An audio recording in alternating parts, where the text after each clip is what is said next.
wondered, like me, about those two little pronouns tu and vous, and especially about the trouble they can get you into?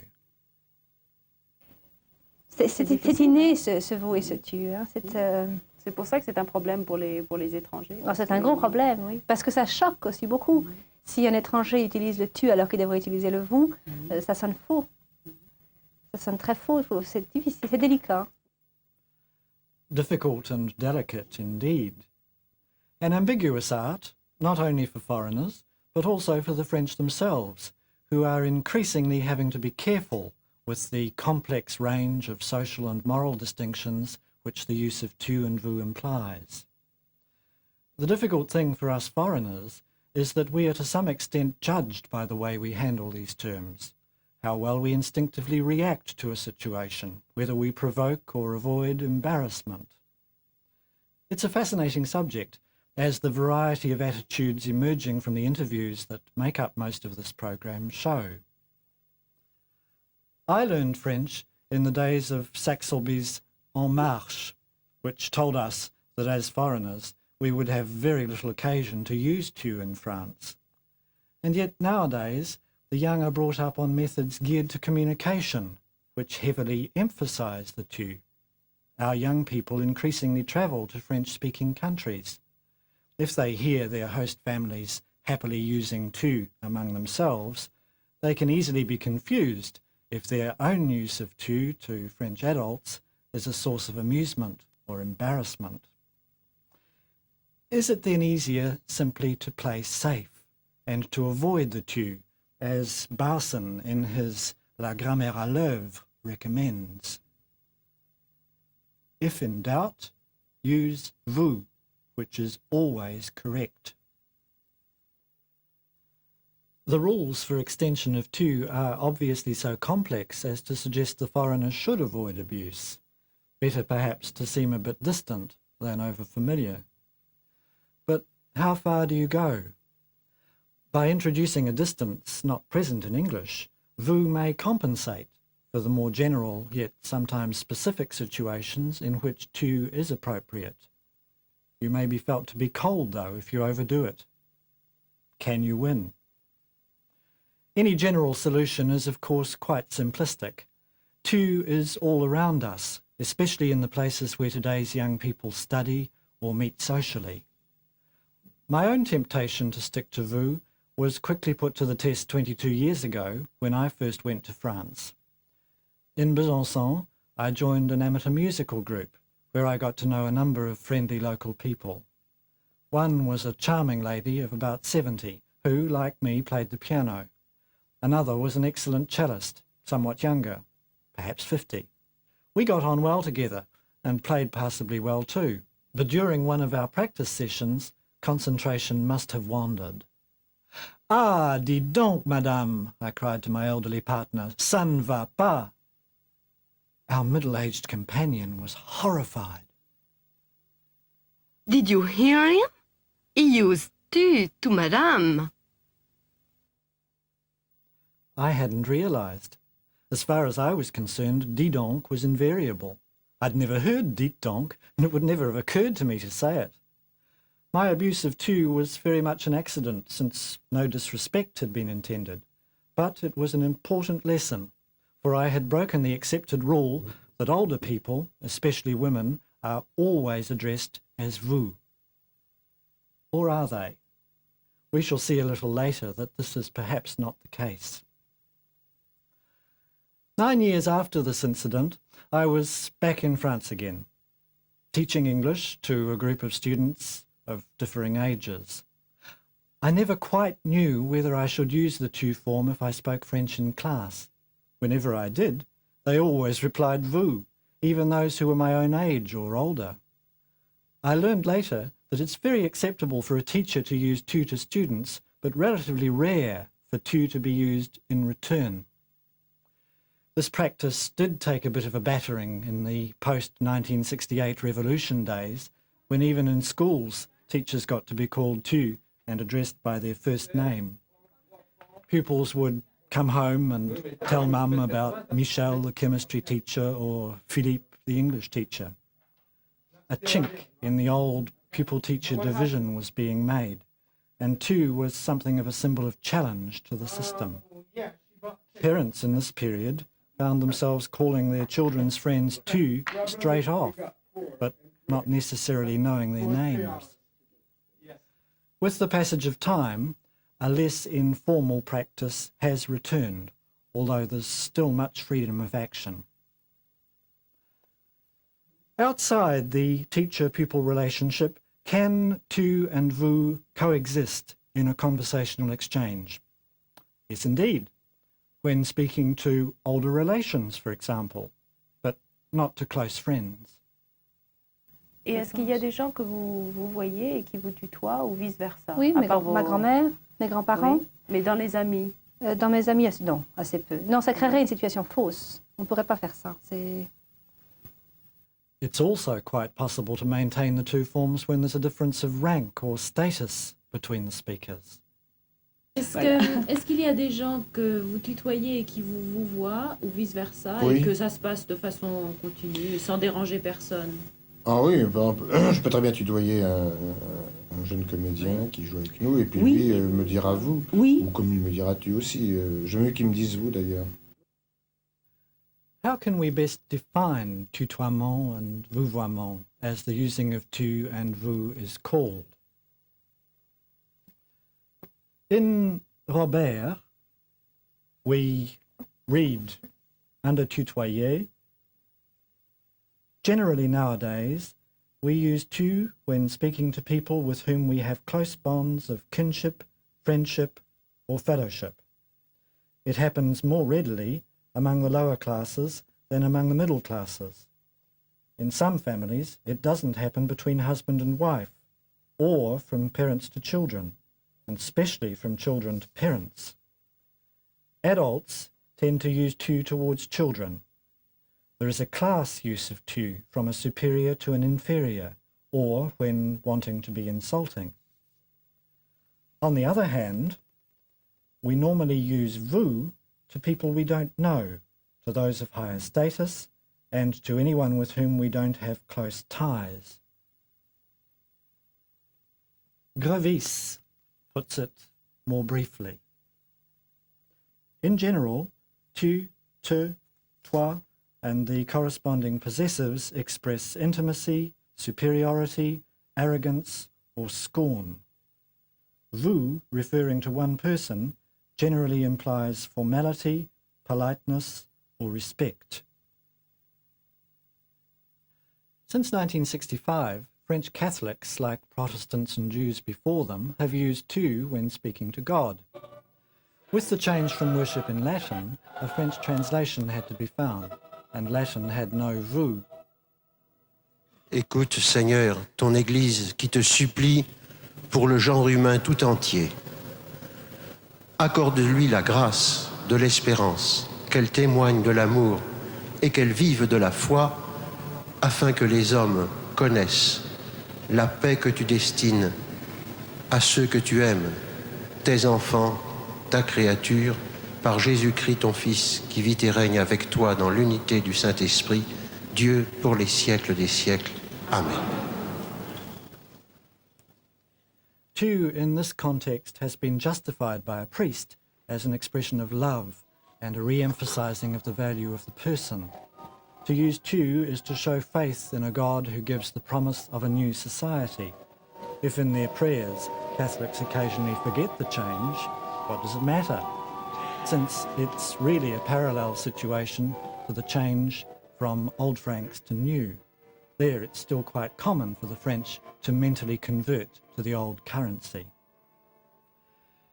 The only situation where one can categorically state that tu is unusable is where somebody is introduced as Monsieur, Madame, or Mademoiselle. Titles don't leave you any choice, nor does the use of a full name, which is most obviously apparent when somebody is being introduced in a formal or a media setting. Even if you know a person on intimate terms in private, a formal or official setting will require the vous, unless, of course, you ask permission or come to an arrangement. Alors, une question au Premier ministre ou au lieutenant Chirac? En ce qui me concerne, je voudrais d'abord donc, comme j'ai dit tout à l'heure, présenter mes respects à mon lieutenant, présenter par la même occasion mes respects au Premier ministre. J'avais donc plusieurs questions à lui poser, et la première que je lui pose, est-ce qu'il me permet le tutoiement, comme on se tutoyait autrefois, ou comme on se tutoyait il y a 30 ans, ou est-ce qu'il me permet de dire vous ou tu, comment est-ce que ça se présente, qu'en pense exactement mon lieutenant?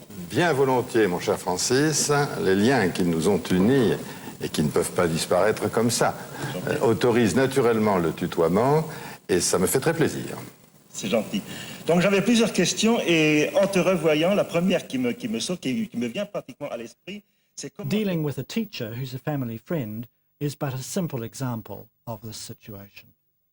Pour moi, j'étais dans des situations assez embarrassantes parce que comme mes parents sont enseignants, je connais beaucoup le monde enseignant et je connaissais mes professeurs très bien.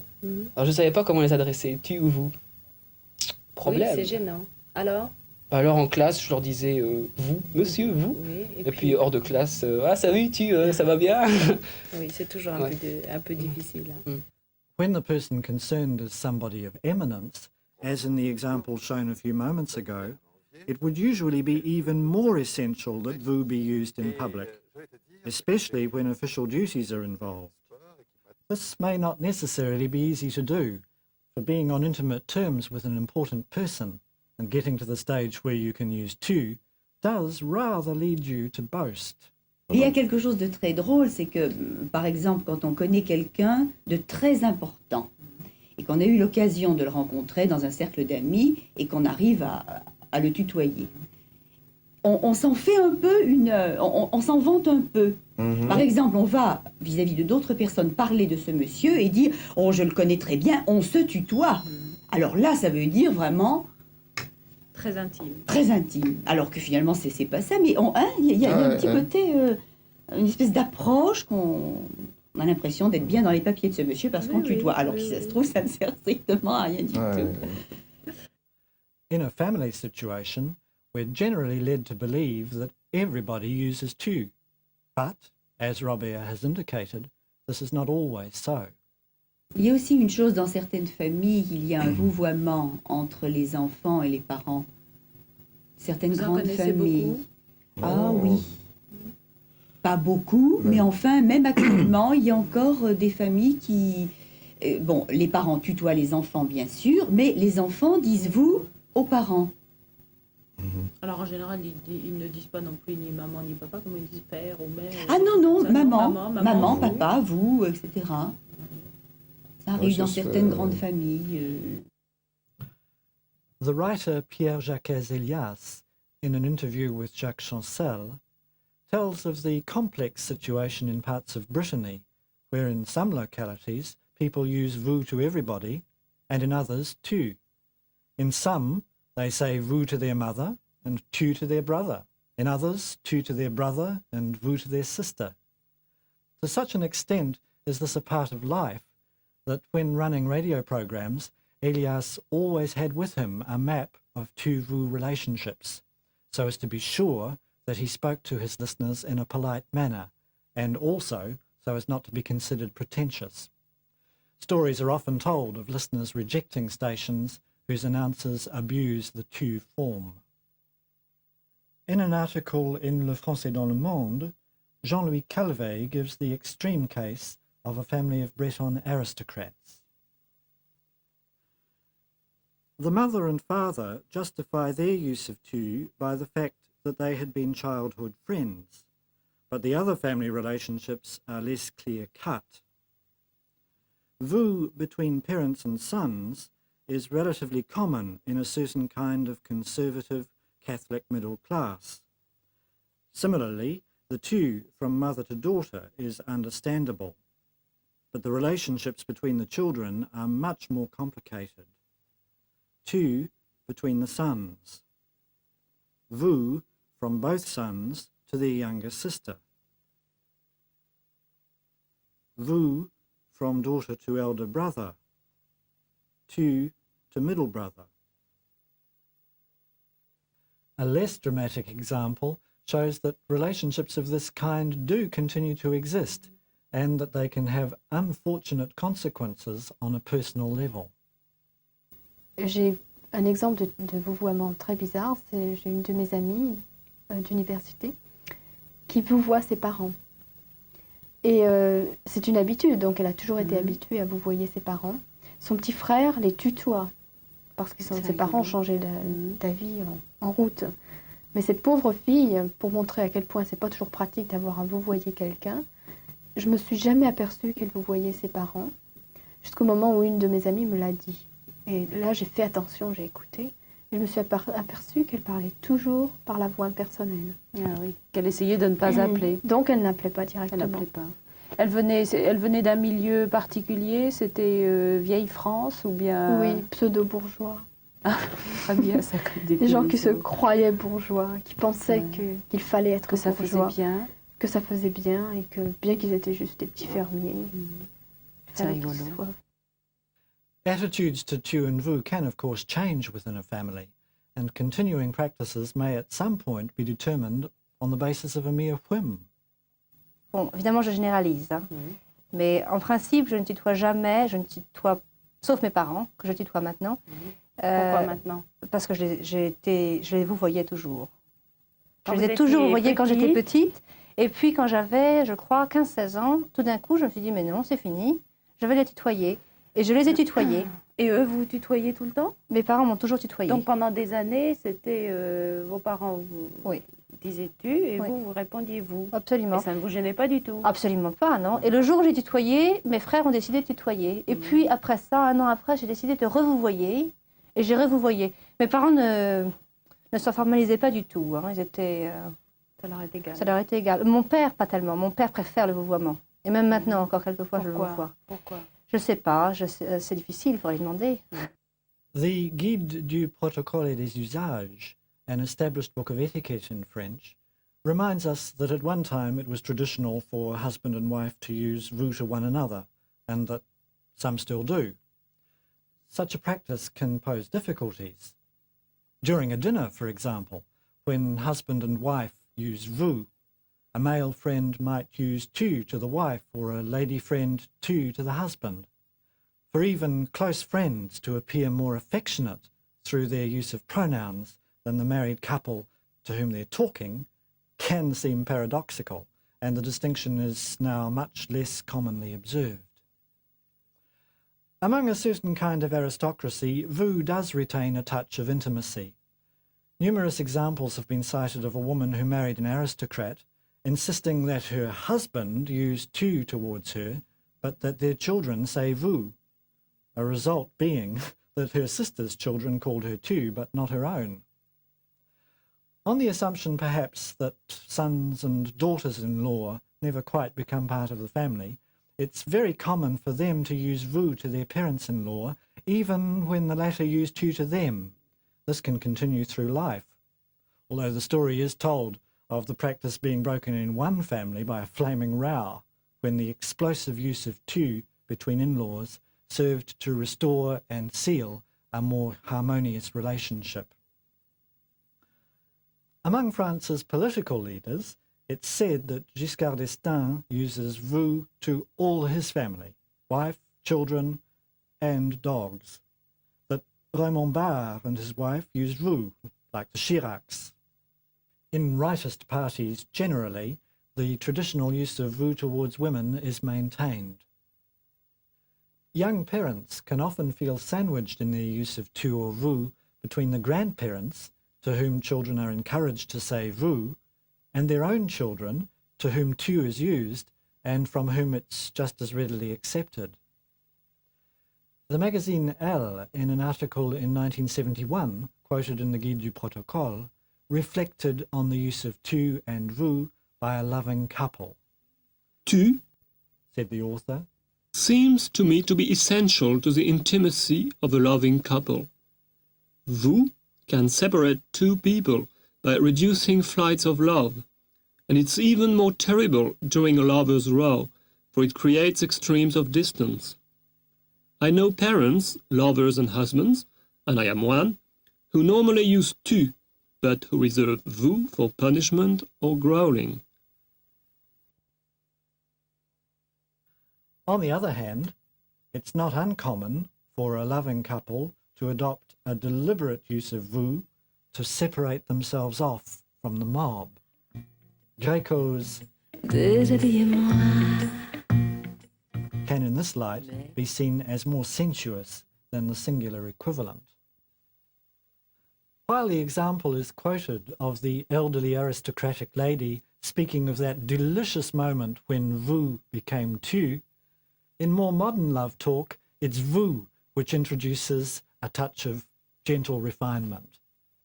It's perhaps not been satisfactorily explained why the French subtitles of Anglo-American TV programs like Les Enfants du Rock translate you by tu, nor of why in dubbed versions of American films, tu normally occurs in lovemaking scenes, vous in the lead-up, or when nothing happens. Whatever the situation, in a world where tu is the norm, vous becomes curiously charged with significance. And to use vous, paradoxically, it can be said that you have to have known somebody for ages. An article in Vital, a magazine for liberated young women, quoted by Amr Ibrahim in Le Français dans le Monde, comes straight to the point. In a world where everyone says tu, I find the vous of a boy to whom I am attracted marvelously erotic, and it is much nicer to hear I do want you than let's do it, isn't it? And you can't disagree with that, can you? We're going to take a break here, for there have already been a number of tricky points raised. Perhaps you might like to discuss them before we return with part 2. There, we'll be looking in particular at tu as a reflection of the bond which unites people who have something in common. Join us again in part 2.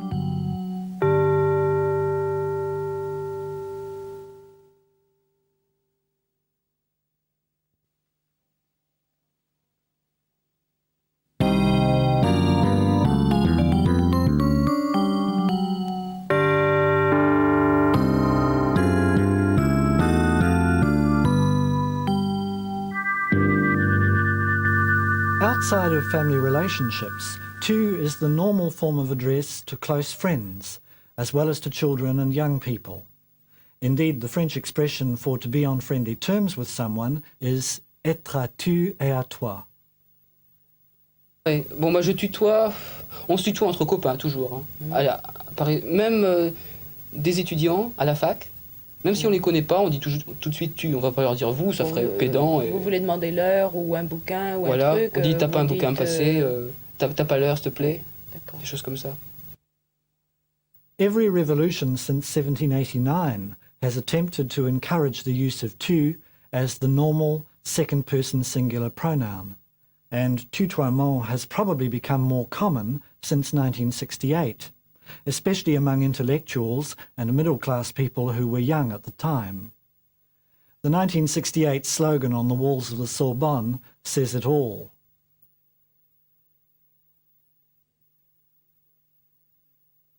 Tu has therefore come to be used more and more between people who might be said to belong to the same group or to share a community of interest, like actors. Ça dépend. Par exemple, dans notre métier, on tutoie très vite.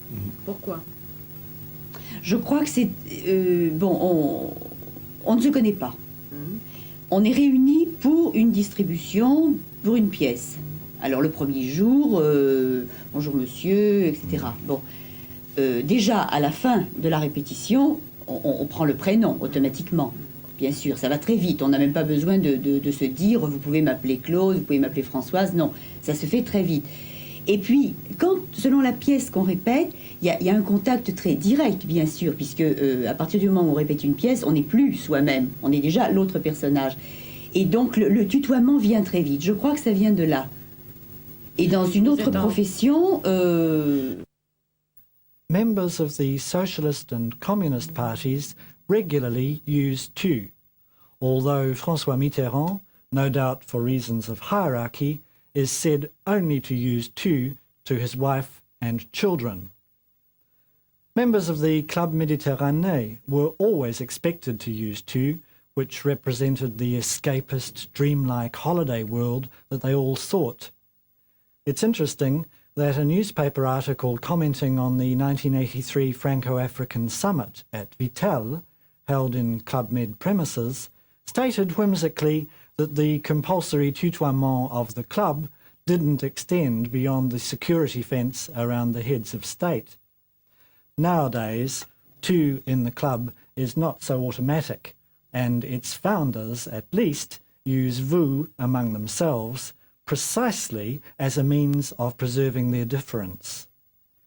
The tendency of leaders at holiday camps to dictate the use of tu Allez, on se tutoie? Can be something of a jolt to people unaccustomed to it or who are given no time to react. Tu is the symbol of social proximity and can be expected of those who dress or wish to appear the same, like punks. It's common too among motorcyclists, angry motorists, joggers, disc jockeys, and members of parliament, at least in the corridors. In the debating chamber, vous is of course the rule, even when it's clear, as in this example, that the deputies involved have a very close working relationship. Tous ceux d'entre vous qui ont suivi de près l'évolution de la situation de Nouvelle-Calédonie, et je sais, monsieur Péricard, que vous êtes de ceux-là, chers voisins, savent le lien étroit, oui, Saint-Germain-en-Laye, Conflans, nous connaissons des syndicats d'électricité et d'autres choses et d'ordures ménagères nous réunissent. C'est l'ouverture. Je sais donc que vous êtes de ceux-là, et tous ceux-là savent le lien étroit. Vous is likewise expected of civil servants talking to the public and to immigrants, although police often use tu as a put-down to detained persons and to immigrants. Vous êtes Louis Corbeau? Oui, pourquoi? Police. On peut vous parler 2 minutes? Qu'est-ce que vous me voulez? Rien. Rien. Ben alors, qu'est-ce que ça veut dire? Vous êtes français? Oui, pourquoi? Le supermarché, il est dans votre tournée? C'est pour ça que vous me faites gerber? Pour le hold-up? J'ai appris, là, je livrais la veille. Du pot, j'aurais pu me faire descendre. Hey, tu me dis ce que tu sais? Et pourquoi vous me tutoyez? J'en sais pas plus. Pourquoi t'as donné ta démission d'ici? Tu veux plus livrer, t'as trop de pognon maintenant, hein, c'est ça? Non, c'est pas ça. C'est ma femme, elle se plaît plus dans les cités. On va déménager. Je vais reprendre la route. Tu nous balades, là, hein? Pourquoi vous me tutoyez, là? Tu me demandes pourquoi je tutoie? Arrête de déconner, Jerry. On va peut-être convoquer le commissariat. Voilà. Je vais te dire pourquoi je te tutoie. Je vais te faire un dessin, tu vas voir.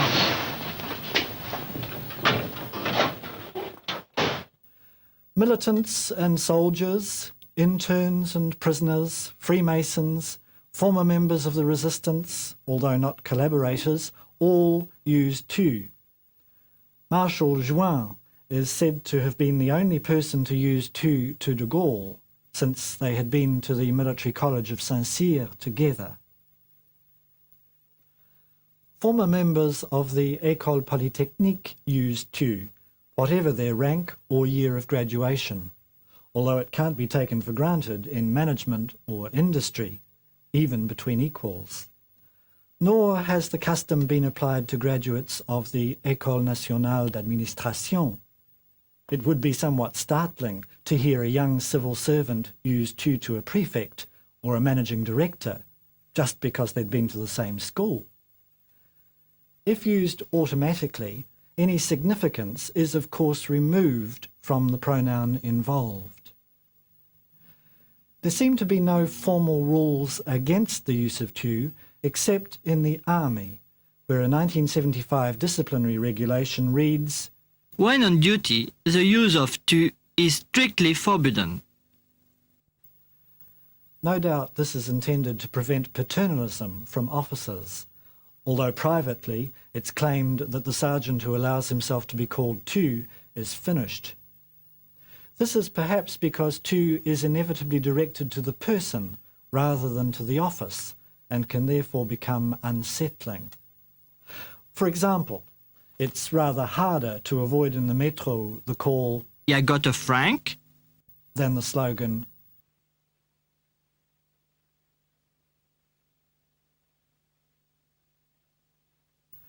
Some would say that tutoiement is more common in the south of France.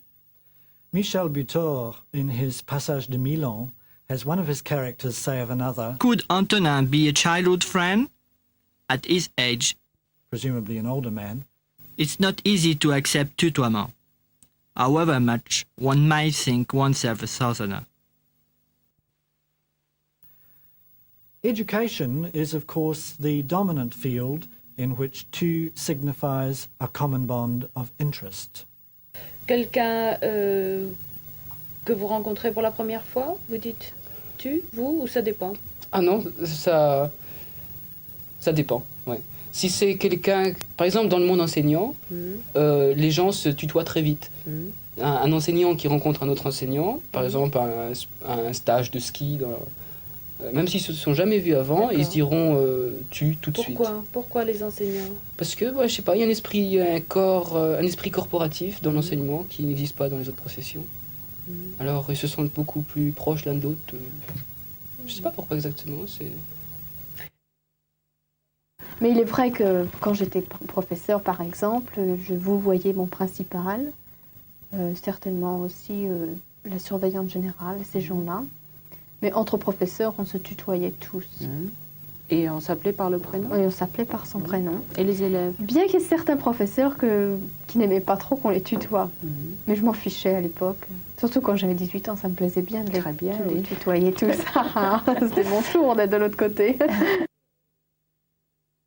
Là encore, le tutoiement a évolué passablement avec le temps. Nous avons eu notre propre petite mini-révolution en 1968 et qui a eu pour effet de briser ce qu'on appelait le mandarinat dans les universités. Alors, depuis cette époque-là, on peut dire que tous mes collègues se tutoient. Je tutoie également tous mes collègues. Et quand votre collègue, vous l'appelez par son nom de famille, par son prénom? Ah, eh bien, au début, nous appelions monsieur le premier jour. Et très rapidement, je lui ai dit qu'on devait s'appeler par les prénoms. Ça, c'est courant ici. Qui avez ah oui, décidé, c'est moi, vous êtes le patron. parce que je suis le patron, je suis le plus âgé. Et également, je lui ai dit qu'on pouvait se tutoyer parce que nous sommes tous deux issus de l'enseignement. Et puis que finalement nous travaillons en collaboration étroite et que ça me paraissait utile de se tutoyer. Et vos collègues dans l'enseignement, tu, et par le prénom, par le nom de famille Alors les collègues dans l'enseignement, par le nom de famille, sans monsieur, juste le nom de famille. Et le tutoiement était de rigueur à l'époque, mais surtout parmi les jeunes professeurs. While almost all primary school teachers would use tu to their pupils, and most secondary teachers as well, vouvoiement may well be more common in universities and the École Polytechnique, despite the period after 1968 when tu made its first incursion into higher education. But there are many exceptions and reservations expressed by individuals, and much freedom of action. Et les élèves? Les élèves, je les tutoie. La plupart des professeurs tutoient les élèves, bien que je connaisse encore quelques professeurs qui vous voient. Alors imaginez, vous voyez un petit gamin de 5 ans. Vous, monsieur Froger, répondez à cette question. Alors vous appelez vos élèves par leur prénom et puis vous leur disiez et je les tutoie. Bon. Certains professeurs appellent encore les élèves par leur nom de famille, mais les tutoient aussi. On tutoie les élèves. Et comment vous adressiez-vous à vos élèves? Alors avec les élèves, je les tutoyais. Et là également, c'était pas du tout évident à l'époque, puisque j'ai commencé à enseigner en 1956. Et les rapports élèves-professeurs étaient assez formels. Mais enseignant les langues vivantes, je pensais qu'il fallait les enseigner de façon vivante. Donc je les tutoyais. Et je les appelais par leur prénom. Au lycée, il y en a qui disent vous, il y en a qui disent tu. Là, il y a certains profs qui disent vous. Et ils vous appellent par votre nom de famille ou non, généralement, ils appellent par le prénom. Ils disent Georges Goulven, vous pouvez me faire ceci, par exemple. Ça, c'est au lycée? Ouais, au lycée. Certains disent quand même tu, tutoient quand même. Plutôt les vieux? Non. Plutôt les jeunes. Plutôt les jeunes, ouais. Plutôt les jeunes qui tutoient. Ouais, plutôt les jeunes qui tutoient. Et les profs, ils vous tutoient ou ils vous voient? Où ça, à la fac ou au À lycée? Saint-Cloud. À Saint-Cloud. À Saint-Cloud, ils nous... Attends, Ils essaient il faut de que je pas me vous appeler rappelle. du tout. Ils ne vous adressent pas la parole. Non, pas beaucoup. Non, puis je crois qu'ils nous disent vous. Vos C'était étudiants, considéré comme très grossier. vous leur dites vous, tu. Les étudiants, je leur dis vous parce que ce sont des grandes personnes et parce que il y en a que je connais personnellement et si je dis tu à l'un et vous à l'autre, c'est bon, Si c'est quelqu'un de plus jeune que vous auriez tendance à dire tu tout de suite. Non? Pas spécialement, non. En tant que professeur aussi, là, il y a certains contextes à éviter. Notamment, je trouve que le vouvoiement d'élèves, notamment, n'est pas une mauvaise chose. Cela dépend, encore une fois, des contextes, cela dépend de la situation dans laquelle vous vous trouvez. Et, c'est quelque chose d'assez délicat, en fait. Comment est-ce que vos professeurs vous appelaient quand vous étiez à l'université? Monsieur Patrick Trigori? Vous là-bas? Bien souvent, à l'université, les cours étaient en anglais, donc il n'y avait pas de problème de tutoiement pour commencer, puisque c'était le you. Mais dans l'intimité, si on veut, c'était le tutoiement. Vos professeurs vous appelaient Patrick, Oui. tu, etc. C'est Et ça. vous? Non, je crois que là, la relation étudiant-professeur jouait... Alors? Et alors, c'était généralement vous, ici. Vous, vous, monsieur? Non, je crois que le monsieur ou le Vous, Théodule. mademoiselle était un petit peu... là, n'était pas nécessaire. C'était simplement la forme de vouvoiement lors de discussions, mais enfin, le monsieur, Juste madame vous, alors. n'était pas nécessaire. Oui. Vous là-bas, c'est ce que je disais. Pas vous là-bas, non, mais... Oui. Mais ce n'est pas tout à fait vrai. Certains professeurs, on avait tendance à leur dire tu également. If it's normal for teachers to say tu to their pupils, the reverse is exceptional. A 1982 survey in a high school in Dunkirk showed that 45% of teachers used tu to pupils, while only 6% of pupils adopted the same practice. When asked at the start of the year what they would prefer, most pupils declined the opportunity to use tu, observing that it's not so much vouvoiement or tutoiement which creates the barrier, as the fact that the teacher is a potential examiner. The reality of social position is therefore seen as more important than a convivial workspace. Mais autrement, on vous voit nos profs, à moins de les connaître un peu mieux, mais non, en Ça général, arrive? Non. ça arrive pas souvent. Hein. Non. Ils comprenaient bien que j'étais jeune. J'étais jeune, mais j'étais encore trop jeune pour qu'on me taquine. Alors que si j'avais été plus vieille, si j'avais eu 23, 24 ans, ils auraient trouvé que j'étais vraiment vieille. Parce que là, ils sentaient que j'étais vraiment jeune. Oui, J'avais un oui. élève, il avait 17 ans. C'était vraiment incroyable. Il était en 3e. Et après mon premier cours, il vient me voir et me dit t'as quel âge? Je dis tiens, ça t'intéresse chez toi. Commence à me tutoyer en plus pour un prof. En général, les profs sont vouvoyés par les élèves. Et alors il me dit 17 ans. Ah, je dis pas bien, j'ai un an de plus que toi.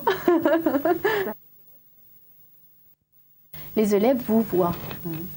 C'est très rare d'avoir des élèves qui vous tutoient. Et c'est pour ça que je vous donnais l'exemple de mon élève qui avait 17 ans, qui m'avait tutoyé, on me demandait quel âge t'as. Ça se fait pas. Non, c'est choquant. Et justement, j'avais posé la question après dans cette classe, puisque ce cher Patrick m'a toujours tutoyé pendant toute l'année. Et je voulais poser la question devant tout le monde et dire, bon, qu'est-ce que vous en pensez? Patrick a l'intention de me tutoyer.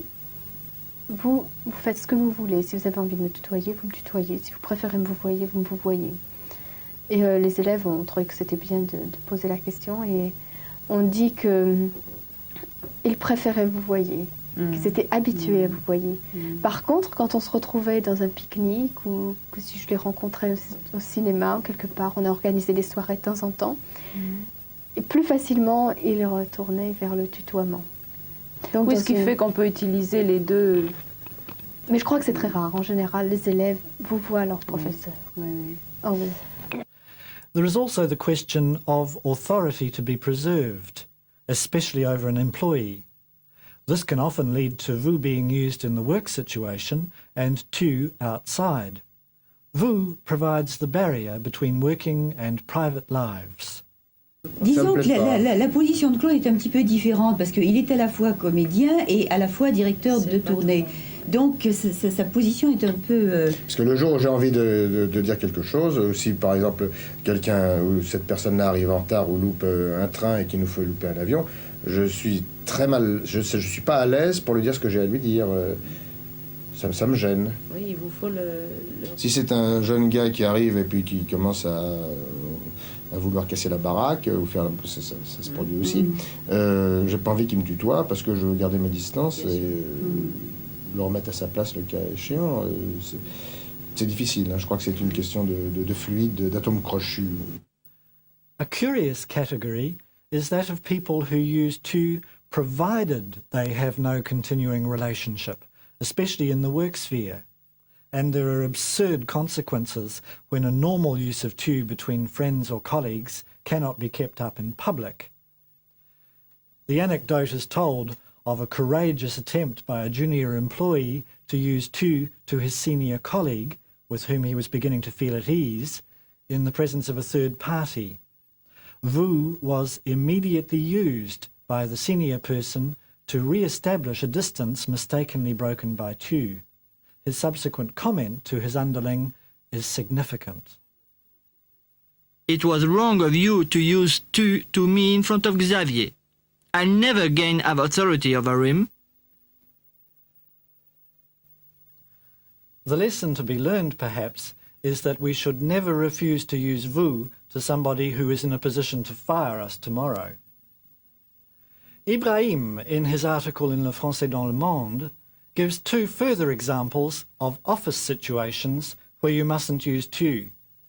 Firstly, to someone on a higher salary, and secondly, to those to whom the use of tu might suggest a desire for greater intimacy, the French linguistic equivalent, no doubt, of sexual harassment.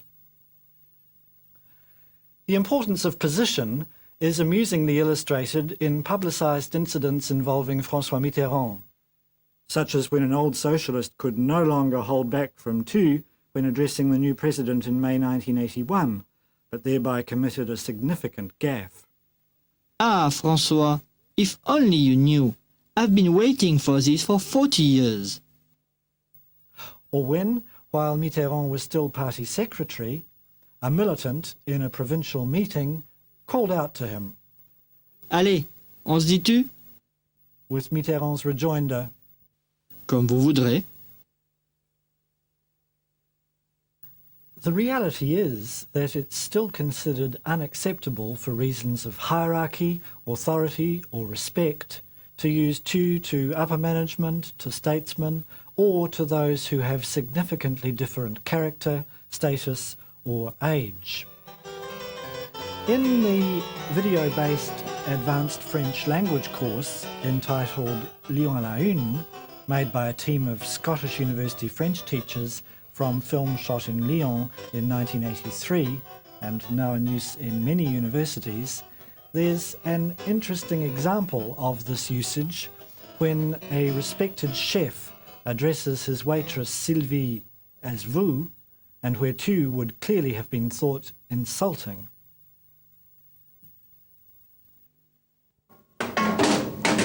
Vous nous apportez une petite bouteille de cornasse, s'il vous plaît, pour faire goûter à ses amis, avec 3 ou 4 verres, vous serez gentil. Voilà. Bien. Ça va ici, Sylvie? Ouh là là, qu'est-ce que c'est beau. C'est le cornasse, ça, hein, Sylvie? C'est ça, chef. Ah bon, c'est bien.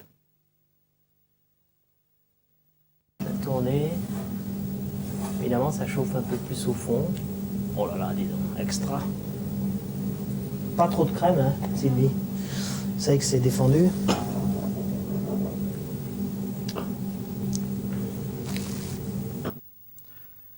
Just as for reasons of authority, actors might use vous to their director, so orchestral musicians would normally use vous to their conductor, even if he used tu to them and wasn't upset by a like response.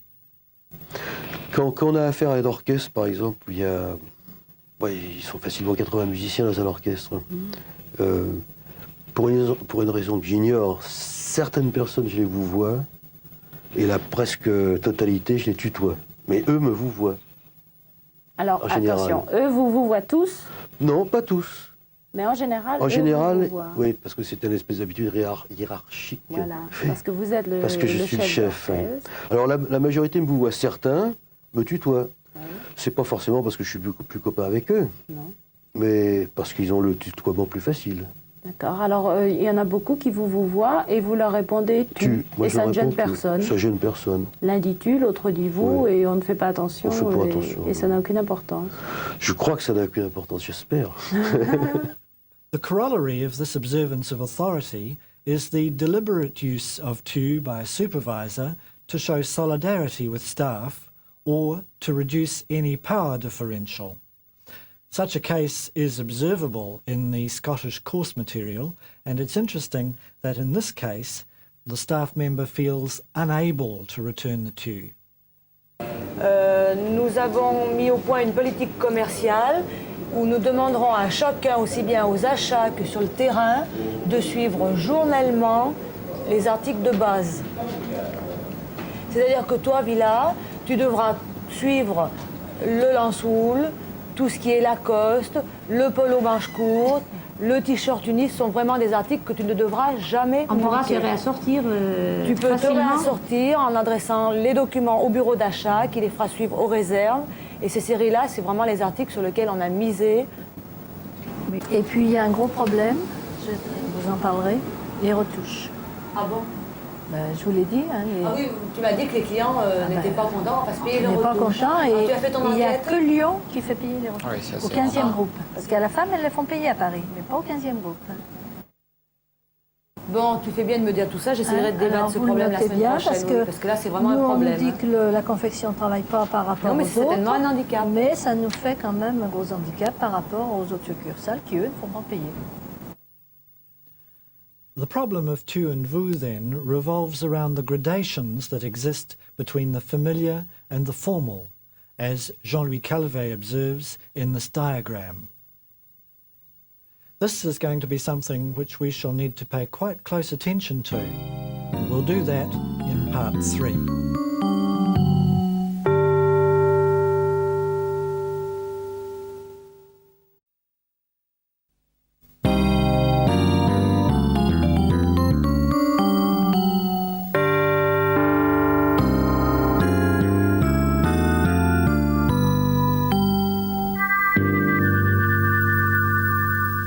Let's look then at this question of the gradations that exist between the familiar tu and the formal vous. Movement from one form to the other is closely linked to variations in social levels and situations, and the position of the border can be rather difficult to determine. Grovis refers to vous being used to demonstrate politeness or respect. Il y a quand même des... Il ne me viendrait pas à l'idée d'aller voir le directeur de votre patron ou le ministre du pays pour lui dire, dis donc, tu vas me... Je pourrais pas, ça me serait impossible pour moi, je pourrais pas. Oui, ça dans le métier, oui. Dès qu'on s'est rencontrés une ou deux fois, ça je tutoie très facilement. Sorti de ce métier, c'est tout à fait différent. Si on a contact avec, par exemple, je sais pas, mettons un directeur de théâtre, un monsieur qui a quand même une certaine, comment dirais-je, Une autorité. Bon, déjà, bonjour monsieur, etc. Et puis si par la suite on vient un petit peu plus familier et qu'il m'appelle par mon prénom, je pourrais lui dire, vous permettez que je vous appelle par votre prénom, donc mettons s'il s'appelle Jean, comme ça. Et là, le tutoiement vient vraiment très, très tardivement, et peut-être jamais. One hesitates, therefore, to use tu to somebody who is clearly older or who has greater standing than oneself. Je tutoie les gens que je connais. De tous âges? Non, absolument pas. Je ne tutoie jamais les gens plus âgés que moi. Bon, ben, j'ai beaucoup de mes tantes, oncles et tantes qui, eux, me tutoient et moi, je les vois toujours. À cause de l'âge? À cause de l'âge, oui. À cause de l'âge. Et puis, en France, si je travaille en France, dans un bureau, je vous vois tout le monde. En tout cas, je vous vois sûrement mes supérieurs hiérarchiques. Bon, mais si vous rencontrez une personne quand même beaucoup plus âgée que vous... Oui, il y a une question d'âge qui compte. Si je rencontre ma vieille voisine de 80 ans, je ne vais pas lui dire « Alors, toi, ça va, Mme Lelu ?» Exactement. Non, je vais la voyer automatiquement. And then there is the reluctance to embark upon tu until one is at ease with the person concerned. And there are the people with whom one is very much at ease, and yet perfectly comfortable to use nothing other than vous. Il y a des gens qui tutoient facilement, d'autres pas. Oui, moi, je ne enfin, tutoie pas tout le temps. Non, il y a mais... des gens que je connais, des camarades du même âge que moi, à qui je dis tu, puis d'autres, je leur dis vous. Oui, et ça ne s'explique pas. Ah, le prénom, j'appelle pas le prénom. Ah, oui, ça, oui. Et vous continuez à dire... Oui, ça arrive, oui. Alors, vous avez tendance, vous aimez bien, vous voyez... Les deux. Je fais les deux et je ne sais pas dire pourquoi. Ça dépend. C'est-à-dire qu'il y a des gens que je ne pourrais jamais tutoyer. Par exemple? Qui sont des amis assez intimes, parce que la première fois que je les ai vus, j'aurais dit vous. Je n'aime pas qu'on me dise tu de prime abord. Il y a des gens qui, de seul coup, au bout de 10 secondes, vous disent tu. Ça, je n'aime pas ça du tout. Attendez, si je vous dis, bon, alors, je vous appelle Claude, enfin, ou non, je t'appelle Claude, hein, alors Claude, tu, qu'est-ce que vous allez me... Ça dépend des circonstances. La tête? Non, je crois que c'est une question de... C'est difficile à exprimer, je sais pas. C'est une question peut-être d'environnement ou de conditions dans lesquelles ça se passe. Mais 2-3 fois, il m'est arrivé d'avoir des gens, d'engager un comédien qui tout de suite me disait tu. Et ça me gênait, la façon dont il me le disait. Et puis ça me gênait aussi parce que je ne voulais pas non plus qu'il y ait quand même trop de familiarité avec des gens qu'on ne connaît pas, car on ne sait pas, quand on va engager quelqu'un, on ne sait pas avec qui on a affaire. Et il faut, j'estime, avoir une certaine... pour diriger quelque chose, il ne faut pas être trop copain, il faut être un petit peu en arrière.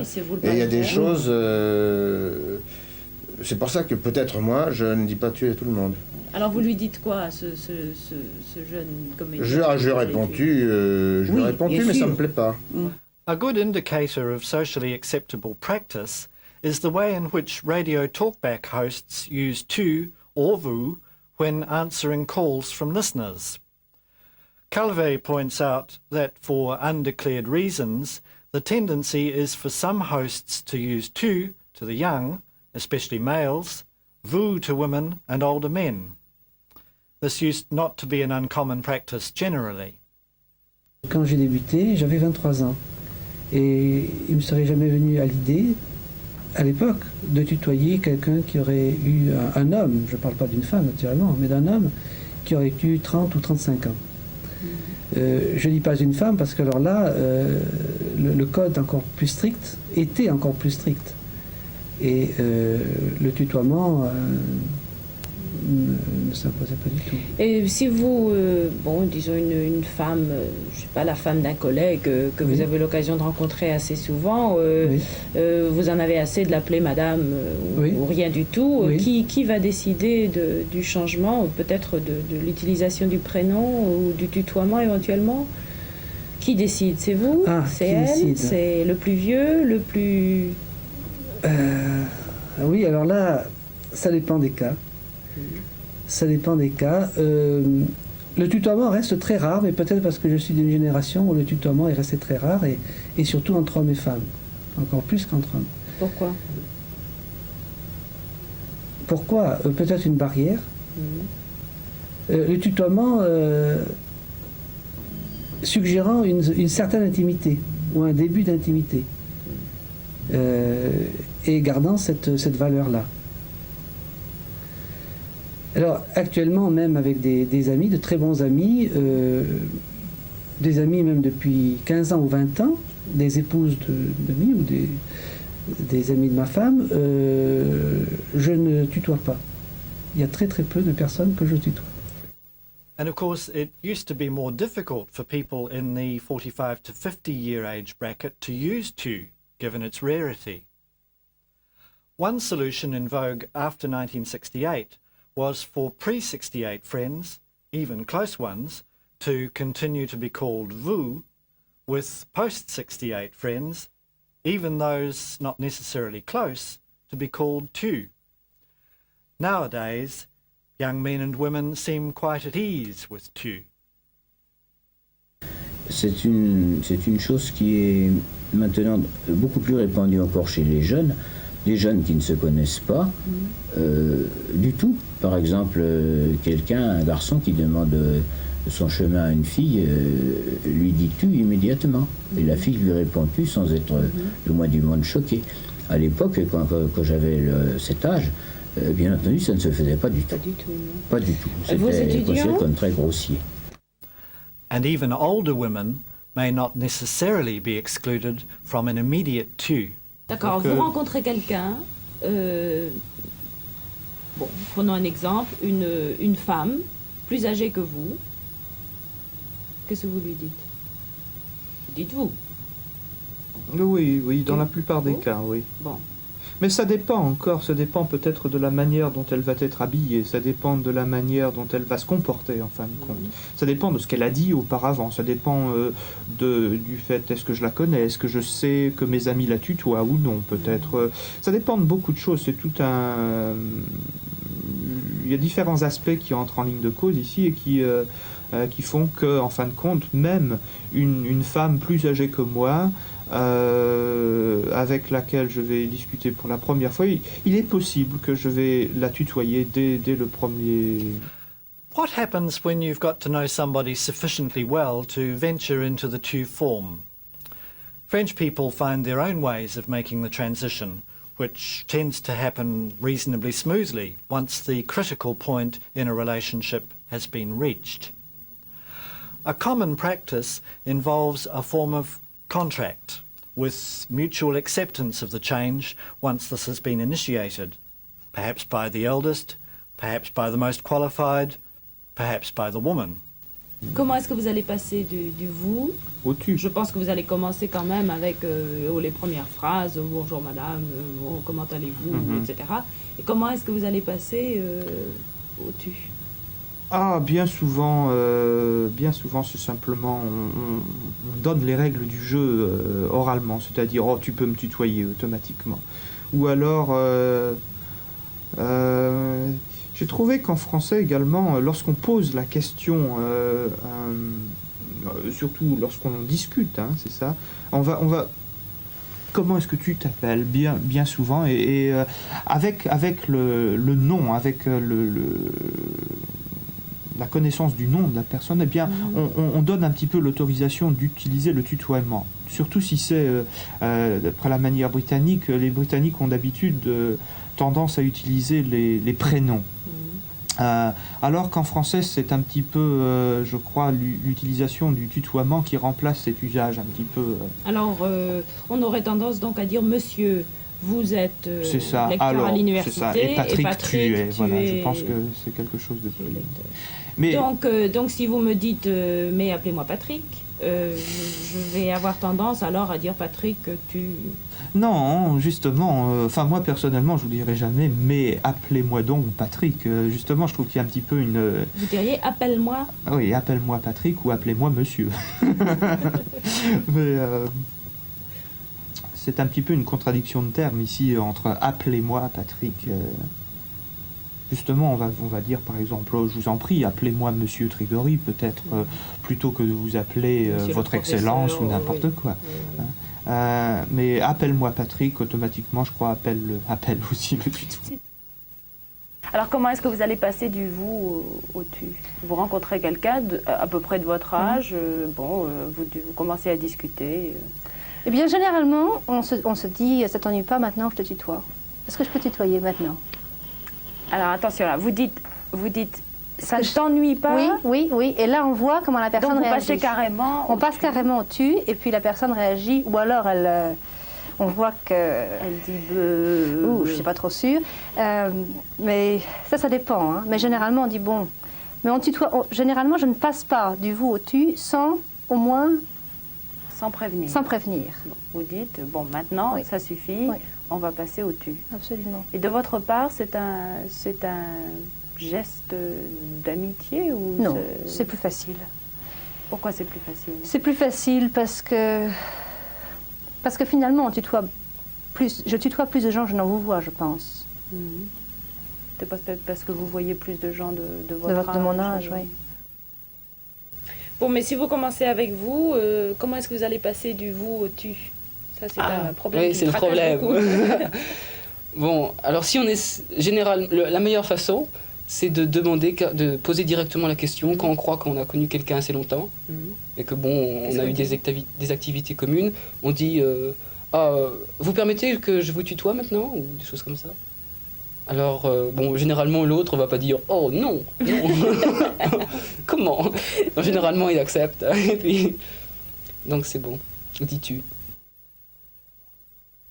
Bon, alors, on nous présente, vous me tutoyez et moi, je vous vois. Qu'est-ce que vous allez faire? Je vais mélanger les deux, probablement. Oui. Est-ce que vous allez me dire, pour peut-être se tutoyer ou bien... Oh, même pas, non. Non, vous allez mélanger et puis me montrer que finalement, ça vous arrange beaucoup mieux. Et si quelqu'un, par exemple, bon, je vous vois, ça ne vous plaît pas tellement, qu'est-ce que vous allez me dire? Mais je vais te dire tu. Vous allez me demander la permission? Non. Vous allez faire comme si vous n'entendiez pas. Gentiment, oui, gentiment. J'essaierai de tutoyer, je crois. C'est-à-dire en mettant un par-ci, par-là pour voir la réaction? Oh non, quand même pas. Je suis quand même pas du genre à cacher mon jeu. Non, alors non. vous allez me dire. Je vais te tutoyer et si ça te plaît pas, tu me le diras. Oui, d'accord. À mon avis, en général, c'est ce que je fais. Et vous le dites, alors vous suggérez quelquefois, on pourrait peut-être se tutoyer. Non, enfin, ça peut des fois se dire avec des gens au début, quand on commence à travailler ensemble, on dit bon, mais si on se disait tu, ça serait plus simple. Oui. Comme ça, mais je crois qu'il y a une question de sympathie qui joue aussi. Il y a des gens qui se. Vous tutoyez tout Oui ou non? Moi, oui ou non? Moi, peut-être pas forcément. Je fais ça, ça me vient automatiquement si les gens me sont très sympathiques. Voilà, c'est donc une marque de. Oui, je crois. Sympathie. Oui, c'est un geste. Je peux pas le faire à tout le monde. Mais cela dit, j'ai des gens avec qui je suis très bien, des amis, et j'ai commencé par leur dire vous une fois, et puis maintenant, j'arrive plus à leur dire tu. Je n'y arrive pas. Et si je me force, ça vient mal. Et en général, vous prévenez ou vous passez simplement du vous au tu? Oh, ça se fait automatiquement. Oui, c'est automatiquement. Oui. Leaving the initiative for change too long may indeed mean it's too late, since a relationship that's working well may have a question mark placed over it. Any change which appears forced or artificial can easily leave traces of stress. The young lady whom we saw making a point of using tu, unless the person spoken to really objected, gave the impression that this was her way of making sure she herself was at ease. At another point in our interview, she observed that this was something of a principle with her. But it would be silly to think that tutoiement can be unilaterally imposed in any situation. It would be just as excessive to use tu to everybody as to use it to nobody. And since by its very nature, tu indicates a certain familiarity, it's often felt that far too many people use it without question. Consider this observation from the Scottish Lyon material, where the director of a private radio station is talking about the effect of artificial camaraderie. On se fait beaucoup d'amis dans cette profession. Ce que je veux dire, c'est une question assez méchante d'ailleurs. Est-ce que quand il s'agit de mettre quelqu'un sur l'antenne, l'amitié joue, par exemple? Écoutez, oui et non. Enfin, il y a deux choses différentes dans ce que vous dites. Est-ce qu'on se fait beaucoup d'amis? Moi, je pense que non. Je pense que non, parce qu'il y a une fausse complicité, oui, assez facilement. Déjà, tous les gens, là, c'est une subtilité peut-être pour les Anglais, mais tous les gens se tutoient assez facilement. Moi, j'ai horreur de ça, personnellement. Quand on ne se connaît pas, j'estime qu'on n'a pas à se tutoyer. Il y a un faux tutoiement, on est amis. Copains. Voilà, on est tous copains. C'est ce qui est assez pénible, en réalité, je trouve.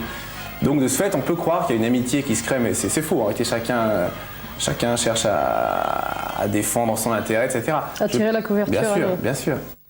And then there are those who just feel ill at ease with tu. Est-ce que vous connaissez des gens à qui vous dites tu et eux vous disent vous et ça continue comme ça?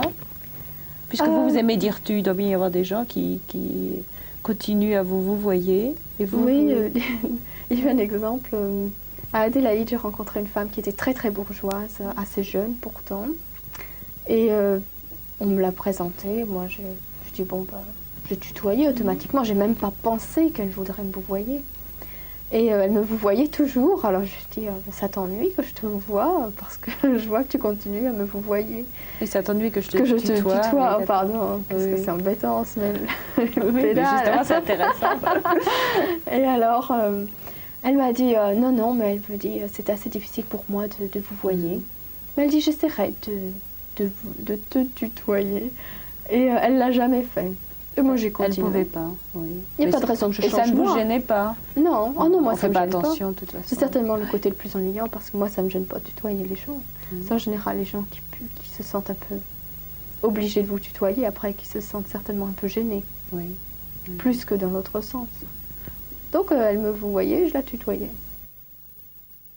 Moi, il m'est arrivé de faire une décoration dans un théâtre de banlieue et la directrice du théâtre est une femme qui vous voit tout le monde et qui est assez, non pas distante si vous voulez, mais enfin elle garde ce fameux recul vis-à-vis des gens qu'elle emploie.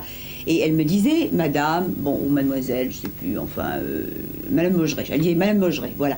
Et un beau jour, je lui ai dit, écoutez, appelez-moi Françoise, ça sera plus simple. Et j'ai senti qu'il y avait une réticence. Elle m'a dit, oh, vous savez, je n'aime pas beaucoup ces débordements de tutoiement. Maintenant, tout le monde se tutoie. Alors j'ai dit, non, mais sans se tutoyer, si ça vous facilite, appelez-moi Françoise. Et elle m'a appelée Françoise une ou deux fois. Et puis après, c'est redevenu, j'entendais Maugeret, voilà.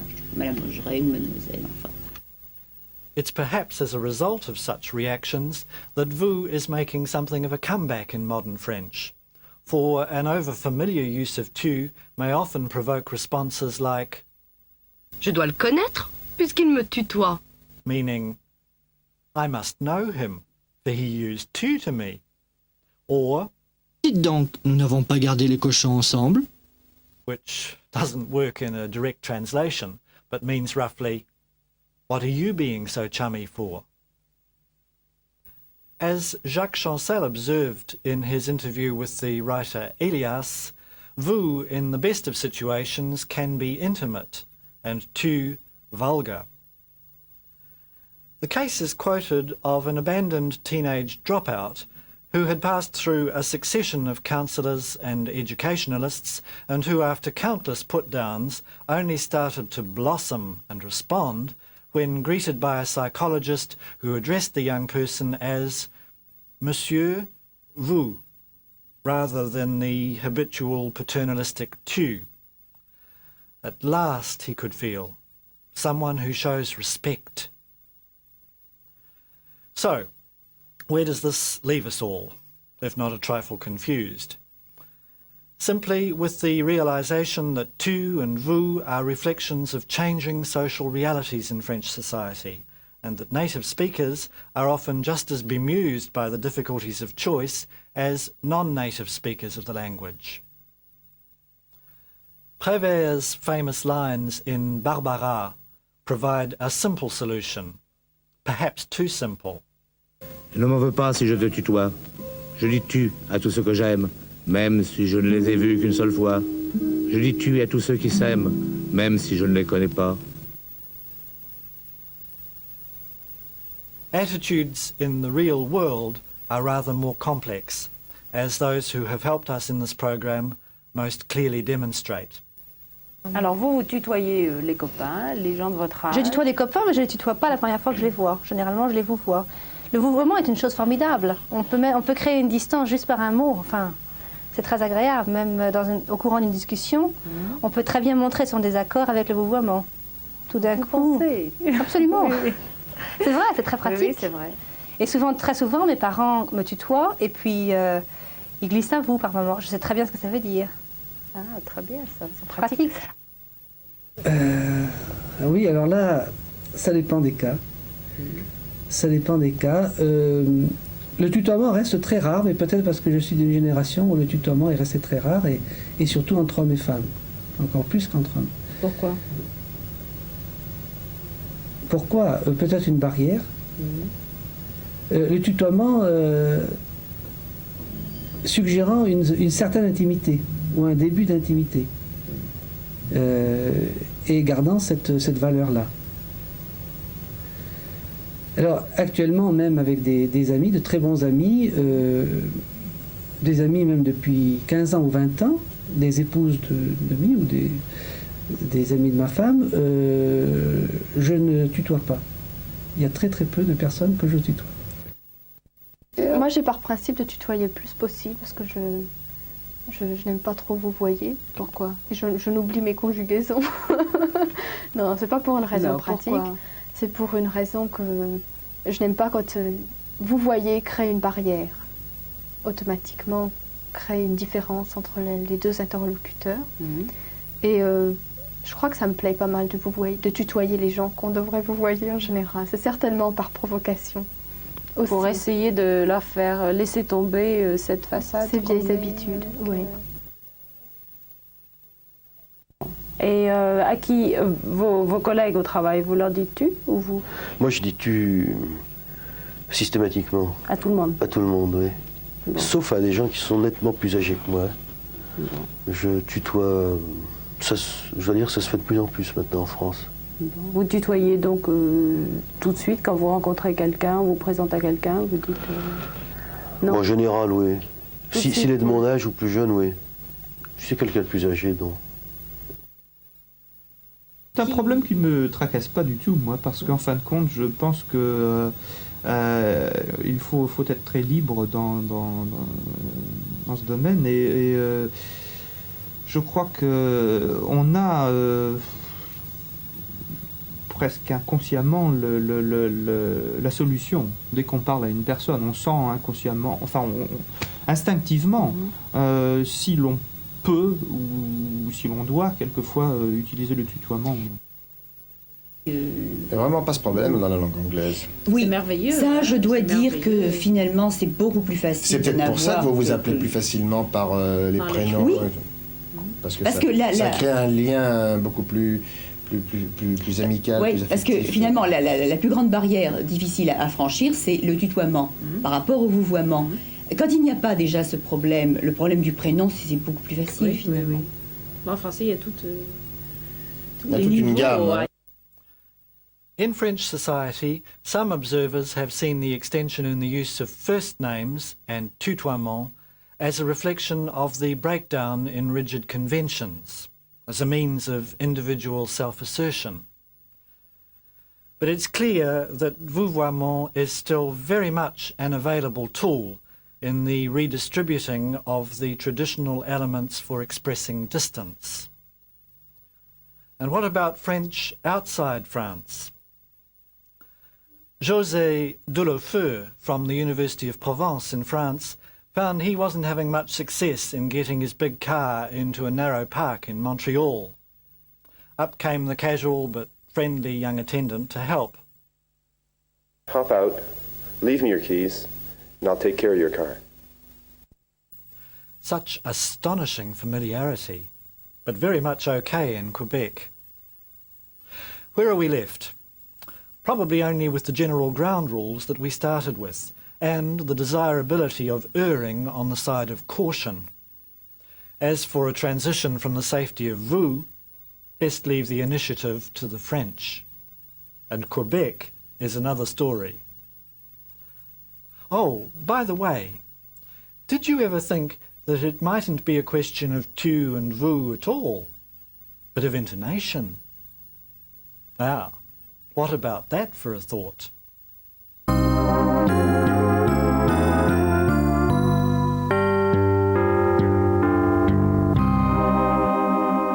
Well, François Marchessu, what do you think of this notion? Could it be that intonation's much more important than the fact that we're using tu or vous? Is it a question of the way we say something when we speak in French rather than the use of the tu vous? Yes, I would tend to agree with you that intonation, body language is more important than tu or vous, which is very much blurred, as we've been seeing in the video. I would say that, talking about intonation in person-to-person communication, I would say that some years ago, let's say 30, 40 years ago, intonation was a way of making people intimate or setting them off at a certain distance. There was a very condescending tu, you know, the colonial tu, or that kind of thing, and the social tu, people who would never expect to be tutoyés in return. And this has disappeared, I would say, and people are more careful about that. And I would say the intonation now is more an intonation to gain acceptance. People wish to be accepted by others. There's a craving for some kind of, I wouldn't say friendliness, but some kind of human warmth, which they feel they're deprived of in modern urban society. So the intonation is just a way of, and the tu used by people with a certain intonation and at first contact is a way of trying to gain acceptance into a given group, I would say. And do you find that this is acceptable, that people are accepting this warmth factor more than perhaps they did? Yes, they may tend to overdo it at times, or it may be my generation. I mean, but I would say that there's also one thing which strikes me is the kissing. I mean, we've been doing a video with Australians and recently in a college, in a high school in France, and it was very interesting to see that kids were kissing each other, boys and girls. And I was amazed when I was taking my daughter to the lycée that she would be kissing everybody in the class every morning. Right. This happens in offices too. There's a kind of insecurity where people are trying to be accepted by tutoyant and you know, by tutoying people and by, it's hard to say it in English, and by kissing, you know, which to me, to my generation, seems a bit strange. But yes, I know you're not a specialist in the use of tu and vous, but you are a specialist in communication. You travel a lot, you've got a lot of contact with both French people, French teachers, French students, and foreign teachers and students who are wanting to learn all they can about the use of the French language. What worries me, perhaps, is that this whole question of a delineation between tu and vous is impeding communication, because nowadays we're supposed to be teaching languages for communication. Do you find that this problem of tu and vous impedes or hinders communication? I wouldn't think so personally, but some people may feel it the way you were saying it at the moment. For instance, I have two colleagues who are friends that I've been working with for 15 years or more, with whom I am in daily contact. And for some reason, we started saying vous 15 years ago, and we're still saying vous. And we are very intimate. And to me, it's no problem at all, and I don't think it's any problem to them, because we're on very, very friendly, communicative terms. But other people say, oh, it's strange. You work with him or her all day, and you've been doing so for so many years, and you're still saying vous. Well, we don't feel it that way, you know, you see. So I don't think it's impeding communication, but some people, those who see tu as a way of gaining acceptance, as I was saying, would feel it as some kind of an impediment. Although I don't think it's the majority of the cases. So most people still can say what they want to, and I think so. Establish a rapport with people. Oh yes, definitely. Yes. I would. Have things changed recently? Because of course all of these clips that we've been seeing, most of these clips date from 1981, yes. 1982. So you know that's 7 years. There has been there was an article in The Economist some 3-4 years ago about that, about Spanish-speaking countries and French-speaking countries, where they were saying that there has been a deep change in society, in that over the past 20 years, people have been saying more tu than vous than they did before. I would say the trend, which the people we saw on the video, the trend they were mentioning is still there. And people still say more tu more often than they did, than their parents would have done. I would say that France is about fairly evenly divided. I don't think there's any more tu now than there was 5 or 6 years ago, but certainly more so than 30 years ago. People say it all dates back to 1968, when, you know, the camaraderie of the occupation of universities and so on, where people would say tu to professors where who the day before were the nastiest, haughtiest persons, and who the next day were saying tu, mon cher, and so on and so forth, just to show how democratic they were all of a sudden, overnight. I mean, this is personal experience. So I would say since '68, there has been a great deal of a move towards tu, but I think this has somehow stopped at the point where we are at the moment. But there's no reversal either. I mean, I would say the 1968 revolutionary people, leaders, are now jacket and tie wearing businessmen and businesswomen, you know.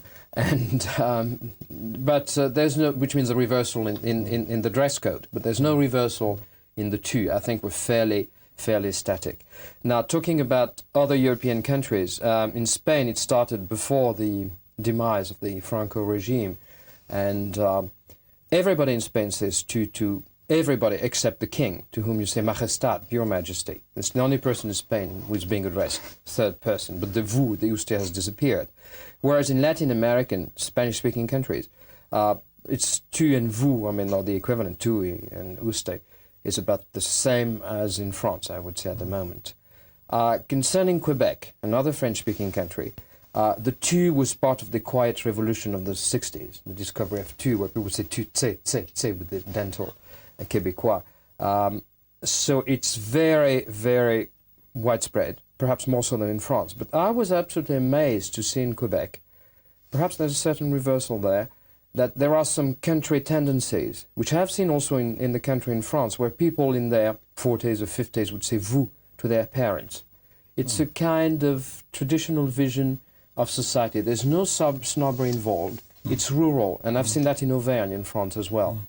It's not people trying to pretend they are the vous people as opposed to the madding tu crowd, you see. So it's an interesting worldwide phenomenon, which has spared the English-speaking world. I think now things have pretty much stabilized in France, I mean, in the past 10 years or so. Yeah. Do you feel you have to indulge in linguistic gymnastics when you travel between French-speaking, Spanish-speaking, English-speaking? Oh, yes. Oh, yes. I'll give you an anecdote.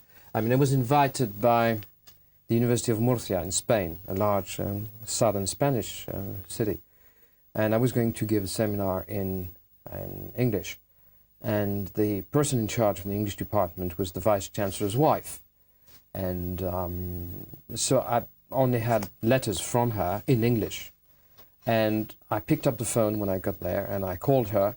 I'd never seen her before, and I started saying vous, I mean the Spanish equivalent, usted, and I felt she was embarrassed at the other end of the line, because nobody had said that for her to her in many years, you see. So it was quite amazing. I mean, she would expect to be called tu, and from very first contact. Whereas in France, perhaps there's a transition period when you meet people. It takes about a few days or a few hours before you shift on to tu. Right. Well, what about this question of vous and tu together? It strikes me as slightly unnatural that one partner in the conversation should be using a tu and the other a vous, but it appears from the clips that we've seen that this can happen quite naturally. Oh, yes. Very much so. Very much so. I would very much agree. This is very common. This happens to me all the time. I feel that I would say tu to many of my graduate students, because I consider them as colleagues, because they're working in the department, they are manning the video equipment, they are working in the computer graphics things, and they are present all day. So I would consider them as, they're older than most students, and I would consider them as, potential colleagues. And somehow, due to my gray hair, they just, I say tu just as a way of showing how much I appreciate their work and how much I expect to be tutoyé in return. And generally, they're quite reluctant to use tu with me, but I don't think there's an A. Although I presume, I assume they appreciate being tutoyé as opposed to the very formal thing, you see. And you wouldn't feel offended if they used tu back? No, I wouldn't. They all call me by my first name, which again is another very important, fairly new thing in France. Because in the past people would, as in many Latin-speaking countries, you would address people by the family name, Marchissou, tu peux pas venir, that kind of thing. This still goes on. As in the army? Yes. but they would, I would say people I'm working with would address me by my first name. And, you know, I don't mind it at all. Yes. I mean, it's perhaps my Anglo-Saxon training. Right. Which, yeah. What about this young woman that we saw speaking of her experience of having started to use vous with her parents, switching to tu, switching back to vous again, almost on the basis of a whim? I find this quite bizarre. it is bizarre to me. I mean, I've never seen that. I've seen people in my generation who, to, you know, so-called upper class people who were using vous, husband to wife, wife to husband, which sounds strange, and children to parents, and perhaps not so much parents to children. But this shifting back and forth from child to parents, I've never seen. My daughter, who is 21, was telling me that one of her schoolmates was saying vous to her parents, but just one out of 25 or 30. So this sounds very, very, very weird to me. Yes. Do you preserve distinctions between, well, you've given us the example of graduate students whom you feel quite at ease with, you treat them like colleagues. Do you preserve distinctions with younger students, yes. with foreigners, with women, with men? Definitely, although there's no strict code, you know. I would say with my large groups of regular undergraduate students, I would say vous. You know, because they just come and attend lectures and, you know, interactive video things and so on, and they just come. It's part of their curriculum. They have not made a significant decision towards being more involved in the life of the department. So to me, it's vous, which, you know, maintains a certain distance, and they are much younger. But the graduate students who are almost all in their late 20s and early 30s, I would say tu. Now, concerning foreign students, who, again, in my department would be in their late 20s, I would say tu, because, you know, they would, I believe they appreciate the tu as a way, and they call me François, which, of course, is, I think is a way of, some of them may be more, you know, show some outward sign of respect and say Monsieur Marchesou, but generally, most of them would say François. And I would say tu to them. And they, in return, all depends. I mean, some would say tu, depending perhaps on their native language and native habits, and some would say vous. Question of personality, perhaps, as well. Definitely. Some are shy and diffident. But I find, perhaps I'm wrong, that I'm more at ease calling them by their first names and saying tu. And it's a way of integrating them. You've already told us one or two anecdotes. Do you have anything else that springs to mind which you've experienced, which you think is significant or revealing in terms of this debate, either in English or in French? Oh, yes. I mean, this is an anecdote which dates back, I would say, about 20 years, so it may not be up to date in terms of sociological evolution of tu and vous, but there was one family, and the father was a judge and, you know, trying to be very proper and upper class, and the mother was quite snobbish. And she would ask her children to say vous to her. And at one point, the grandfather was finding that very ironical because he didn't share in the snobbery. And at one day, the grandfather was telling us the anecdote that he heard his grandson say to his mother, who was quite impossible, "Maman, vous m'emmerdez." Which I think, as you realize, a lot can be said with the vous, through the vous barrier anyway, you know. C'est question de niveau de langue. Yes. Well, just to conclude, what's your advice to young people newly arrived in France who have been through more or less French language learning, but who have had no experience of France before? What should they do? The very first day they arrive, young yes. students. When they come to, I would say that outside the university, they should start with vous and feel the ground. And if, you know, things they find people are becoming more intimate, so they could shift to tu and perhaps the first name first. I mean, my advice would be they use vous, like to buy a train ticket or something, so on and so forth. In the families they are invited to, and then eventually they could slowly, depending on the generation, let's say people with people under 50, they could progressively shift on to the first name and then to tu if they feel it's all right to do so. And concerning the university, now once they're inside the university, they would use tu with all the people of their age, all the other students, and use vous with the teachers. Yes. I mean, that would be my We've advice. tended to suggest that they should leave the initiative for a change to the French people. Is this still good advice, or can they feel able to take the liberty? Well, it's first of all, I would say for English-speaking students, it's very hard to say tu. I mean, not your students. I mean, they're very good, but some say tu, tu ne sais pas, and that kind of thing, which, you know, of course, may attract a lot of sympathy, but also, you know, so it's easier to say vous when you're an English speaker anyway, to start with, with adults, I mean, let's say. Right. But with university students, they should say tu, because they all address each other using tu, you know. Yes. And putting all these questions aside, tu and vous are both alive and well in France. Oh, yes, they're certainly alive and well, and there's no disappearance of any, and, you know, you can invent all sorts of very interesting mosaic combinations between tu and vous, and it's part of the pleasure of, you know, discovering what lies behind the language, I mean, the communication factor. François Marchessu, thank you very much for your help in this program.